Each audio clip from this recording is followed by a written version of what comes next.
ጌታ ሆይ ራሴን አጥፍቼ ነበርኩ አድነኝና ትሞታለች አተርፍም ብለው ያወሩብኝ ሰዎች ላሳፍራቸው። ተከስተ ጌትነት ሐሰተኞችን ሁሉ አዋረዳቸው። በዘመኑ ገስት ሃውስ በዛ ቆም የምትሉ ካላችሁ ሰላም ለእናንተ። በጌታ በኢየሱስ ስም ክፉ አውሬ ነው እንዲያስወራል። እግዚአብሔርን ሳናገኘው አስቀድመን ያገኘናት ብትኖር ድንግል ማርያም ናት። በጭራሽ ነው በክርስትናዬ ተስፋ የማልቆርጠው። ሰንደል ለኩሰ እርቃንህን ብትዞር ይህንን እውነት አትሽረው። ኢየሱስ ለማለት እንዴት ታፍራለህ? እርቃኑን ለኔና ላንተ ሲሰቀል አላፈረም። 30ኛ የምገባ ማዕከል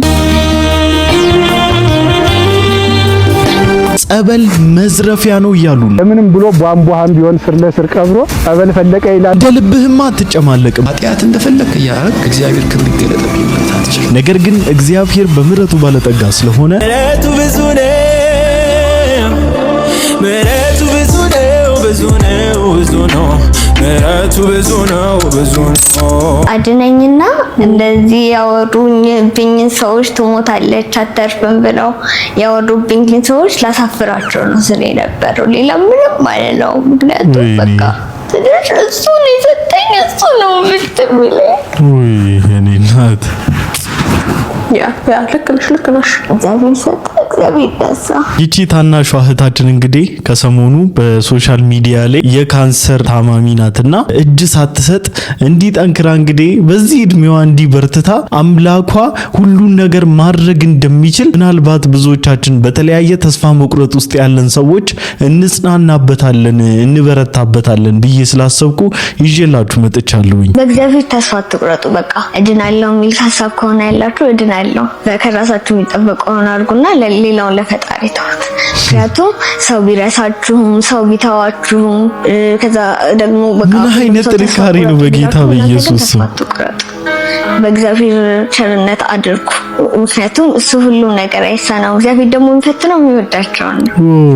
ምክንያቱም በኢየሱስ ምሳሌ ሊያደርጋቸው ስለሚፈልግ በእነሱ በኩል ሆኖ ሌሎችን ሰዎች ማስተማር ስለሚፈልግ ነው እንጂ የፈተናቸው ጠልቷቸው አይደለም። በእርግጠኝነት አብዛኛው ነዋሪ የአዋሬ ትዝታ አለበት። አዋሬ ዛሬም ከትላንቱ ይበልጥ አሸብርቃለች። ድርጅታችን ቴምር ሪል ስቴት ደግሞ በሰዎች ይሁንታና ፍላጎት ከባለ 1 እስከ ባለ 3 መኝታ አፓርትመንቶችን ወይንም ከ121 እስከ 127 ካሬ አፓርታማዎችን አቀርበንልዎታል። ያውም በአንዴ ለሚከፍሉ ደንበኞቻችን የ30 በመቶ ልዩ ቅናሽ አድርገን በግንባታ መሰረት ለምትከፍሉ ቅድመ ክፍያ 20 በመቶ ብቻ በመክፈል መግዛት ይችላሉ። እኛን ከሌሎቹ የሚለየን ከተዋዋሉ በኋላ ምንም አይነት ጭማሪ የማንጨምር በመሆኑ ነው። ይህንን ስንለዎት ደግሞ በቃል ብቻ አይደለም፣ በግልጽም ውላችን ላይ የተቀመጠ ነው። ልብ ይበሉ። ባህር ማዶ ለምትኖሩ ህጋዊ ወኪል ከሌሎት ያሉበት ድረስ በዲኤችኤል እንልካለን። ለቢሮና ሳይት ጉብኝት በ0955 27 7474 ይደውሉ። ቴምር ፕሮፐርቲ። በውስጥሽ ያለውን ያንን ህመምሽን ያንን በሽታሽን ኢየሱስ ክርስቶስ በስነ መለኮታዊ ኃይሉ ከውስጥሽ ይንቀልልሽ። መንፈስ ቅዱስ ከራስሽ እስከ እግር ጥፍርሽ በኢየሱስ ክርስቶስም በኃይሉ ይቆጣጠርሽ። ይህንን ህመም ይህንን በሽታ ከውስጥሽ ይንቀልልሽ። እዚህም ታችን ጸልዩላት፣ አመስጋኝ እንድትሆኑ ያደርጋቸዋል። ማለት በዚህ ሁሉ ህመም ውስጥ በዚህ እድሜዋ በዚህ ሁሉ ፔን ውስጥ እያለፈች ነገር ግን አምላኳን ታመሰግናለች። አምላኳ ሁሉን ነገር አድራጊው እሱ እንደሆነ ከናንተ የሚጠበቀውን ነገር ብቻ አድርጉ እንጂ ሌላው የጌታ ነው። በቃ ሌላውን ለአምላክ ተው። ብዙ ምሬት ውስጥና በጣም ብዙ ሰቀቀን ውስጥ በጣም ብዙ ማጉረምረም ውስጥ ሞት ይሻላል ራሴን ባጠፋው ብዬ ተመኘውባቸው በጣም ብዙ ጊዜያቶች ነበሩና ይቺ እህታችንን ሳይ በጣም ነው ያፈርኩት።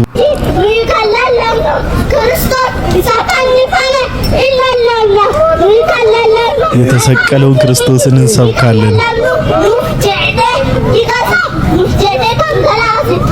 ደሙን ለኛ ሲል ያፈሰሰውን እንሰብካለን።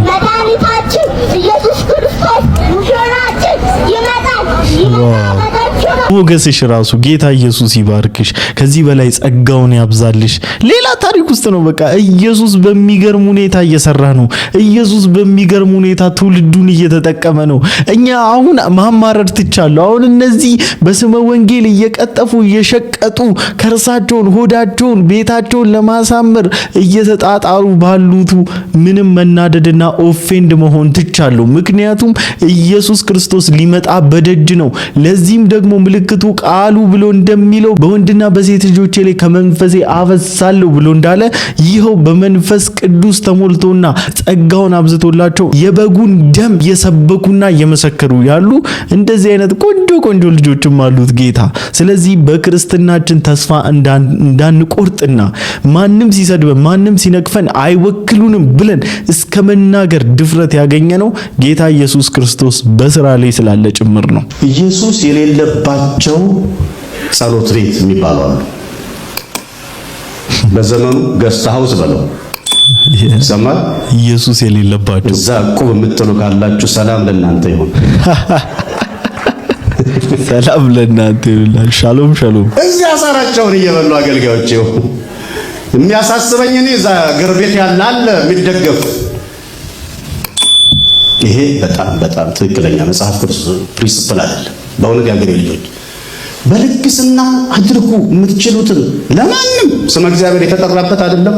ለማንም አድርጉ። ለስሙ ያሳያችሁትን ፍቅር ይረሳ ዘንድ እግዚአብሔር እንደዛው አመፀኛ አይደለም በሚለው ቀመር እንደሚከፍላችሁ አምናለሁ። ግን ችግር ወደሚያብሱ አትሂዱ። ወይኔ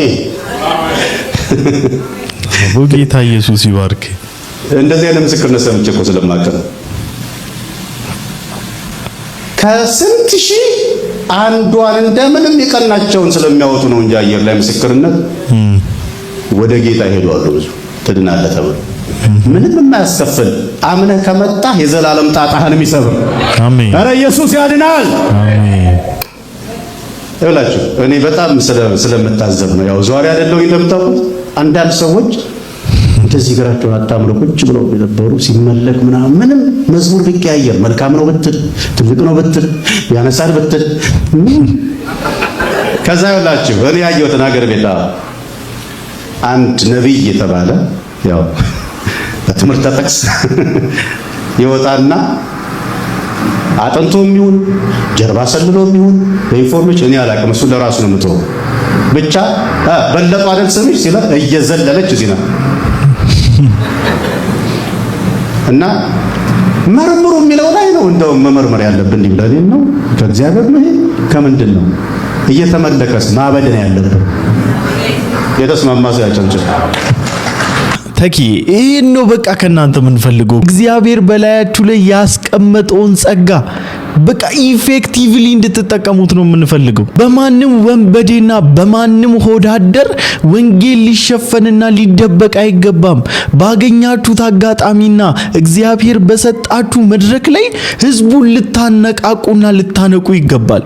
በቃ ብዙዎቻችሁ ልክ እንደ ተከስተ እንዳለው ዘዋሪ ልትሆኑ ትችላላችሁ። ብዙ ቦታ ሄዳችሁ የማገልገል እድሎችን አግኝታችኋል። እያገለገላችሁ ነው ያላችሁት። በጣም ብዙ ትዝብት ውስጥ ገብታችኋል። እየታዘባችሁ ነው። የሆነ ነገር ላይ በጥቅም ዙሪያ የተጋጫችሁ ይመስል የሆነ ቀን ላይ ጠብቃችሁ ከቆይታ በኋላ ሰው ከረሳችሁ በኋላ ብቅ ትሉና ደግሞ እንደዚህ አይነት ነቢያቶችና ሐዋርያቶች አላችሁ። አይደለም እንደዛ እንድትሉ ሳይሆን ያያችሁትን ትክክል ያልሆነውን ነገር በጊዜ ትክክል አይደለም ብላችሁ መናገርን መለማመድ አለባችሁ።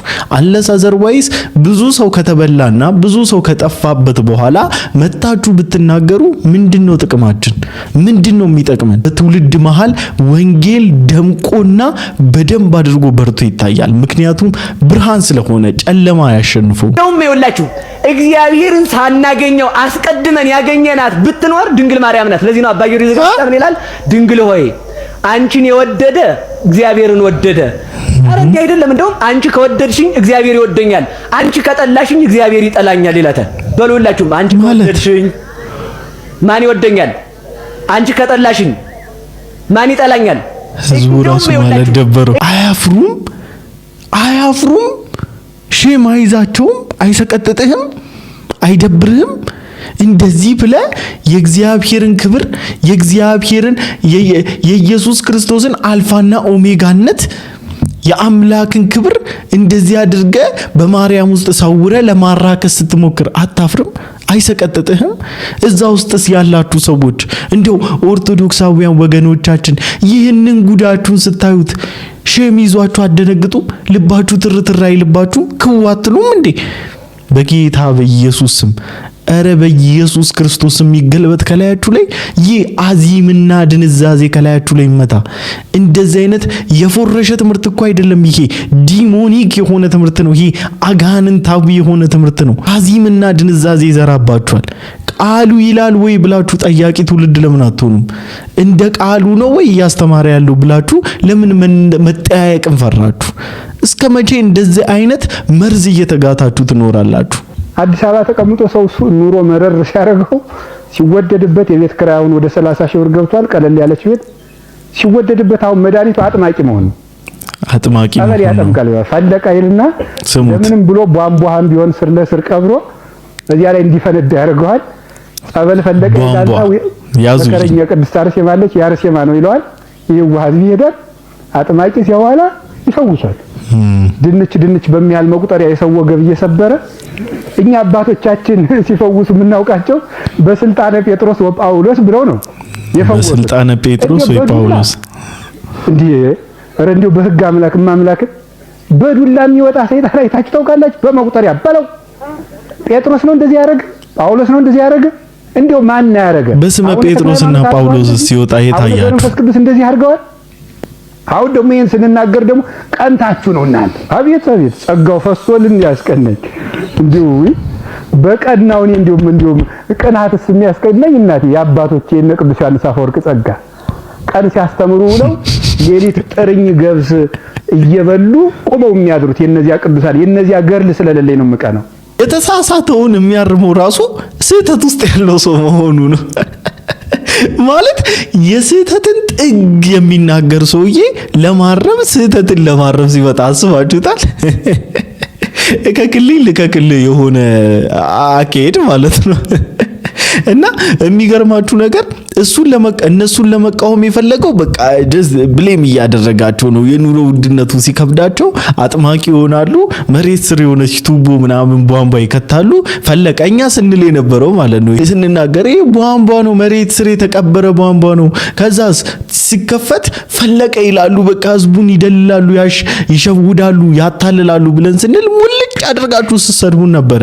ይሄው እንግዲህ አባታችሁ ወጥቶ እንደዚህ ሲናገር ግን ትንፍሻቲም ለምን እናንተ ያኔ ከመሰከራችሁ እውነት ነው ካላችሁ ጴንጤዎች ልክ ሊሆኑ ነው።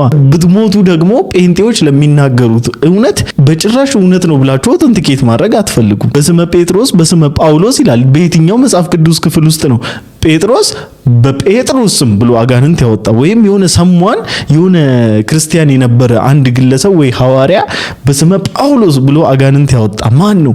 ኢየሱስ ለማለት እንዴት ታፍራለህ? ያራዳ ልጅ እሱ እኮ ፊልም ላይ እንደምታዩ ጨርቅ ምናምን አድርጎ አይደለም የተሰቀለልሽ። ያራዳ ልጅ እርቃኑን ለኔና ላንተ ሲሰቀል አላፈረም። እርቃኑን የተሰቀለው እርቃኑን። ብራዘር አሜን። ምንም ይሁን ሃይማኖት ኢየሱስ ግን ጌታ ነው ለማለት እንዳታፍር። ምንም ይሁን ሃይማኖት ምንም እርቃኑን የተሰቀለልን እርቃኑን እንዳታፍር። በዚህ ስም ብቸኛው ኮንፊደንሳችን የሆነው ስም እኮ ኢየሱስ ነው። ጀነን ብለን ኩፍስ ብለን በኮንፊደንስ የምንናገረው እውነታችን ሐቃችን እኮ ቢኖር ኢየሱስ ክርስቶስ ነው። እንዴት ተችሎን እኮ ኢየሱስን እንድንደብቅ እንደወደዳችሁ በህይወት ውስጥ ራሱ አለማንገስ ከባድ ነው። የውድቀት ሁሉ መጀመሪያ ኢየሱስ ክርስቶስን አለመቀበል ነው። በቃ የሞት ሁሉ ሞት ኢየሱስ ክርስቶስን አዳኝ አድርጎ ጌታ አድርጎ አለመቀበል ነው።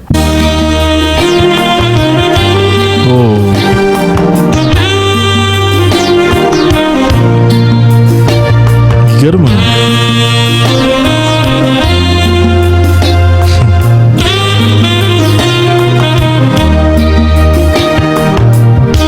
ምግብ እያበላቸው ነው። 30ኛው የምገባ ማዕከል ነውና የእውነት ከከንቲባነትም ባለፈ እናት ሆነሽ ስለምታበያቸው፣ እናት ሆነሽ ስለምትመግቢያቸው፣ እናት ሆነሽ ስለምታለብሻቸው ከተማዋን እያስዋብሽና ብዙዎች በክፍያ ሊያደርጉ የማይችሉትን ነገር በነፃ ቦታውን ኦፕን ስላደረግሽ ለብዙዎች ለደሆች እየደረስሽ ስለሆነ እግዚአብሔር ያክብርሽ። እግዚአብሔር ከዚህ በላይ ጸጋውን ጸጋውንም ያብዛልሽ። እነዚህ አይነት መልካም ስራዎች እኛ ወገኖቻችንንም እኛም ደግሞ እንደ አንድ ሰው ልንተባበርና እንደ አንድ ሰው ልናደርግ ይገባልና ጌታ ኢየሱስ ክርስቶስ ቢረዳን እኛም ከፊቴ የሆነ ፕሮግራም አዘጋጅቻለሁ። ጌታ ኢየሱስ ክርስቶስ ይረዳኛል፣ መከናወንን ይሰጠኛል። እናንተም ጸልዩልኝ። በጣም በቅርቡ አዲስ ነገር ይዤላችሁ እመጣለሁ። ያዘናችሁበት ሰው ካለ ብራዘር አም ሶሪ ይቅር በለኝ ተበድላችሁ ቢሆን ይቅር በለኝ። ወንጌል ያልነገራችሁት ሰው ካለ ንገሩት፣ ደውላችሁም ቢሆን ንገሩት። አንድም የቀረ ነገር እንዳይኖራችሁ ዛሬ ይዛችሁ እንዳታድሩ። ጌታ ለሊት ቢመጣስ እዳ ይዘን ያላወራድነው ነገር ይዘን ጌታ እንዳይመጣ። ስለዚህ ዛሬ ጨርሰን እንደርስ። አሜን። ጊዜው ዛሬስ ቢሆን ሳይዘጋ ጨርሰን እንደር። በጣም ልባችሁ የተሰበረ ሰዎች ካላችሁ ደውላችሁ እወዳለሁ ብላችሁ ፍቱት። የሰው ቁጣ እግዚአብሔርን ጽድቅም አይሰራም። አፍጥሯል። እወዳለሁ ስትሉ ውስጣችሁ የተቀመጠ ሐዘን ነቀል ብሎ ነው የሚወድቀው። ባይዘው በአንድ እወዳለሁ በጣም አቁስሎ ሊሆን ይችላል። ይቅርታ በለኝ አትበሉ። አንዳንድ ሰው ደውሎ ይቅር በለኝ እንደዚህ እሱ ከመጀመሪያው በደል አይተናነስም። በጣም ብዙ ጊዜ ተጎድታችሁ ሊሆን ይችላል። ዛሬ ዘግታችሁት እደሩ።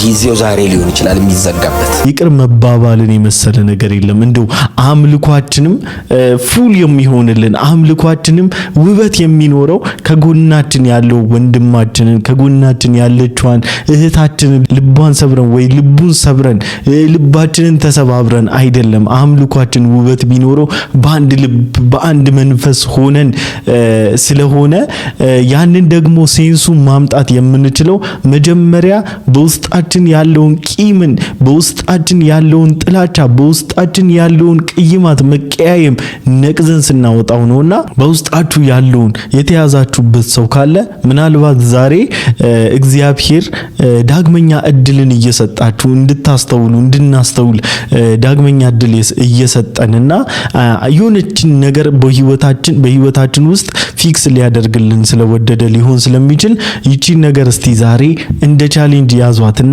አድርጓት። በዚህ በከፋ ዘመን ውስጥ ከምክር ፈቀቅ ማለት ሲወድቁ ጠብቆ መማር እጅግ ነውና ሞኝነት እንዳልሆን በስህተት መንገድ የክፉን ምክር ሰምቼ የልቤን ጆሮች ክፈት እንዳደምጥ አንተን አጥርቼ ኢየሱስ ከብዙሃን ጩኸት ለምክር ሹክሹክታ ሃሌሉያ የዘንብላ እንድትኖር ጸንታ ጌታ መንፈስ ቅዱስ ድምፅህን አላምደኝ የሕይወቴ ጉዞ ፍቃድ ውስጥ ግን ልታዘዝ እወዳለሁ በዘመኔ ሁሉ ልታዘዝ እወዳለሁ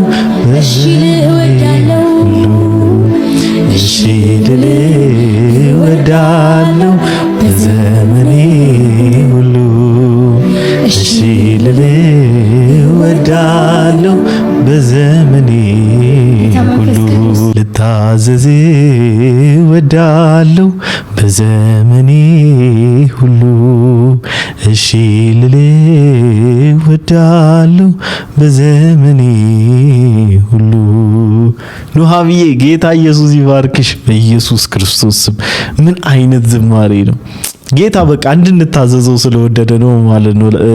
ጌታ እንድንታዘዘው ወዷል ማለት ነው። በቃ ዛሬ ስለዚህ በቃ እንታዘዘው። እስቲ ይሄን ፍሎ እንጠብቅ። በቃ ዛሬ እንታዘዝለት፣ ይቅር እንባባል፣ ይቅርታ እንጠይቅ። በቃ እንሸነፍ፣ መሸነፍን እንልመድ። ጌታ ኢየሱስ ክርስቶስ እንኳን ክብሬን ሳይል እኔ አምላክ ነኝ እኔ አልፋና ኦሜጋ ነኝ እንኳን ሳይል እኛ ኃጢአተኞችን በደለኞችን ከወደቅንበት ጭቃ ሊያወጣን አጥቦ ሊያነጻን ራሱን ዝቅ አድርጎ መጥቷልና እስቲ አንዳንዴ መሸነፍን ዝቅ ማለትን ልመዱ። እስቲ አንዳንዴ ምናልባት በእናንተ ዝቅታ ውስጥ አንዳንድ ፊክስ የምታደርጓቸው በጣም ብዙ ነገሮች አሉ። ምናልባት አንዳንድ የበደሏችሁ ሰዎች የእናንተን ይቅርታ የሚጠብቁ የተሰበሩ ሰዎች ናቸው። ስለተሰበሩ ነው ሰው መስበርን ልምምዳቸው እያደረጉ ያሉት ሊሆን ይችላልና እሺ ልንለው ልንታዘዘው ከወደድን እስቲ ይሄንን እናድርግ። ዛሬ ኃጢአት እንደፈለክ ያረክ የእግዚአብሔር ክብር ይገለጥብኝ ማለት አትችልም። የቅድስና ለእግዚአብሔር ስለሆነ የቅድስና ምንጭ እሱ እኮ እግዚአብሔር ነው። ጸጋ ሰጥቶናል። ግን ሰነፎኜ በቸልታ በንቀት ኃጢአት እንደ ውሃ የምትጨልጥ ከሆነ ክብር እየጎደለ ነው የሚመጣው። ይህን ምሳሌ ቢሰጥህ ሳምሶን ጥሩ ምሳሌ ነው። በብሉይ ኪዳን ጉዳዩ ከጸጉሩ አይደለም ከቃል ኪዳን ነው። በር ይገነጥላል፣ አንበሳ ይቦጫጭቃል፣ ሊቋቋሙት አልቻሉም እና በአንድ ቀን ሺውን ይረፈርፍልሃል። ይሄ የተለየ ቅባትና ምስጢር አለው ብሎ አምነዋል እና ደሊላ ሰልላ አገኘችው። ስለዚህ ከማይገባው ጋር ናዝራዊ የሆነው የተለየው ደሊላ ጉልበት ላይ ተኛ። አይ ጸጉሩን ላጨችው። ተራሳ ሆነ እና አላገጡበት። አሁን በአዲስ ኪዳን እኛ ልዩ ኮን ለእግዚአብሔር የተለየን ቃል ኪዳን ያለን በደሙ የተዋጀን መንፈስ የተሞላን ግን እንደ ተራሳው ለምን ሆናለሁ? ኢየሱስ እንደ ቃሉ ስላልፈለኩት በማይገባ ኃጢአቱ ስለምንገኝ ማለት ነው። እና ዕውቀት በማጣት ሊሆን ይችላል እንደ ተጻፈው ማንም መላለስ እንደሆነ እንጂ ቃሉ መንፈሱ ሕያው ናቸው። ነገም ትላንትም ዛሬም አባቴ ይሰራል አሁንም ይሰራል እንዳለው መንፈስ ቅዱስ አሁንም ይሰራል። እና ኃጢአት ስንሰራ ቶሎ ንስሐ መግባት አለብን። መንፈስ ቅዱስን አታስመርሩት የሚለው ለዚህ ነው። ይማረራል፣ ይቀጣሃል፣ ያስተምርሃል፣ ይገስጽሃል። ለኛ ሆነ እምቢ ብለህ ከሄድክ ክብሩ እየቀነሰብህ ይመጣል። እና በእግዚአብሔር ሕልውና ውስጥ ስትገባ ክብሩ በሙላት ይገለጣል። እምቢ ካልክ ግን ከሕልውናው ይወጣል።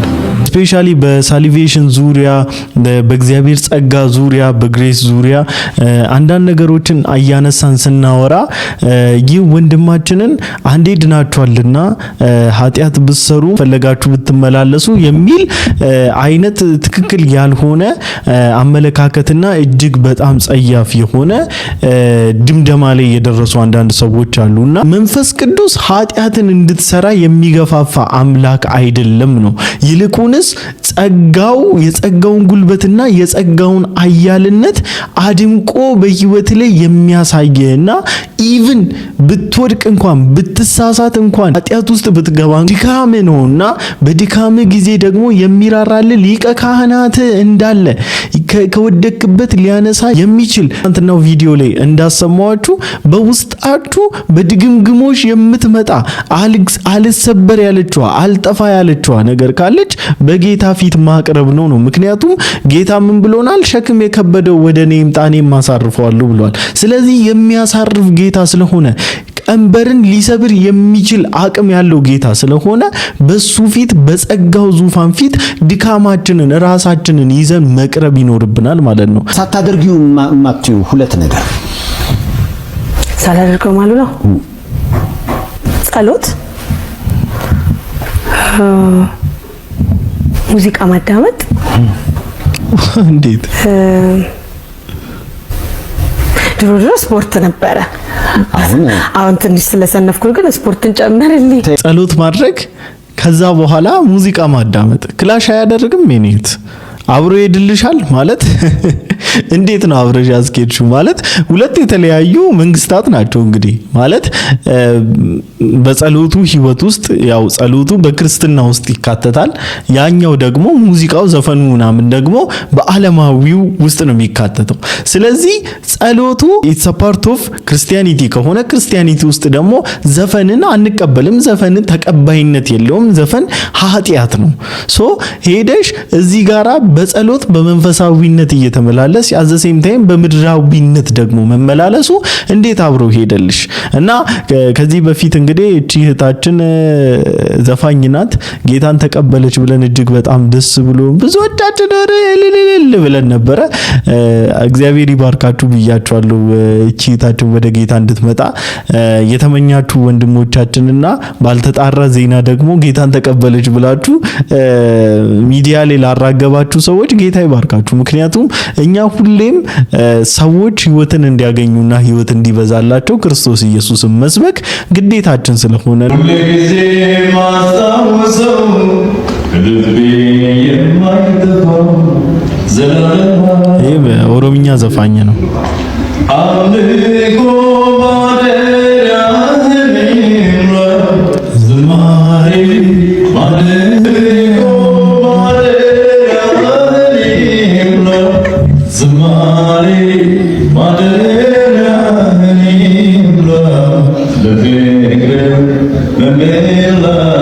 አሁን እየተረዳው የመጣሁት ነገር ምንድነው? አብዛኛው ሰው በልብ ውስጥ የእውነት እኛ ልንረዳው ያልቻለው ነገር ግን እነሱ የሚያውቁት ነገር ግን የሥጋ ድክመት ሆኖባቸው በትግል ውስጥ ያሉበት የሆነ ጉዳይ አለና ጌታ ኢየሱስ ክርስቶስ ፈውስን እንዲያደርግላቸው መጸለይና እነዚህን ሰዎች ጀጅ ከማድረግ ይልቅ ወይም ደግሞ እነሱን እሳት ላይ ከመጣድ ይልቅ ጌታ ሆይ በልባቸው ውስጥ ላለው ጥያቄ መልስ ስጣቸው። እኔ እንደዛ ነው የማስበው። ምክንያቱም አንዳንዶቻቸውን ምድር በዝና በሙገሳ በሀብት በምናምን ነገር ስላሸበረቀቻቸው ህይወታቸውን ስላደላደለችላቸው ሸውዳቸዋለች፣ በብልጭልጭ ሸውዳቸዋለች። ስለዚህ ለነዚህ ሰዎች ጌታ ሆይ ማስተዋልን ስጣቸው፣ ጌታ ሆይ ልባቸውን ፈውስላቸው፣ የልባቸውን መሻት አንተ ስጣቸው ብለን መጸለይ ግድ ይለናል ማለት ነው። ማንኛውም ለዛሬ ይዤላችሁ የመጣሁት ቪዲዮ ይሄን ይመስል ነበር። ሁላችሁም እንደተማራችሁበት ቁም ነገርም እንደጨበጣችሁበት ተስፋ አደርጋለሁኝ። የዚህ ፕሮግራም የክቡር ስፖንሰር ቴምር ፕሮፐርቲስ። በእርግጠኝነት አብዛኛው ነዋሪ የአዋሬ ትዝታ አለበት። አዋሬ ዛሬም ከትላንቱ ይበልጥ አሸብርቃለች። ድርጅታችን ቴምር ሪል ስቴት ደግሞ በሰዎች ይሁንታና ፍላጎት ከባለ 1 እስከ ባለ 3 መኝታ አፓርትመንቶችን ወይንም ከ121 እስከ 127 ካሬ አፓርታማዎችን አቀርበንልዎታል። ያውም በአንዴ ለሚከፍሉ ደንበኞቻችን የ30 በመቶ ልዩ ቅናሽ አድርገን በግንባታ መሰረት ለምትከፍሉ ቅድመ ክፍያ 20 በመቶ ብቻ በመክፈል መግዛት ይችላሉ። እኛን ከሌሎቹ የሚለየን ከተዋዋሉ በኋላ ምንም አይነት ጭማሪ የማንጨምር በመሆኑ ነው። ይህንን ስንለዎት ደግሞ በቃል ብቻ አይደለም፣ በግልጽም ውላችን ላይ የተቀመጠ ነው። ልብ ይበሉ። ባህር ማዶ ለምትኖሩ ህጋዊ ወኪል ከሌሎት ያሉበት ድረስ በዲኤችኤል እንልካለን። ለቢሮና ሳይት ጉብኝት በ0955 27 7474 ይደውሉ። ቴምር ፕሮፐርቲስ።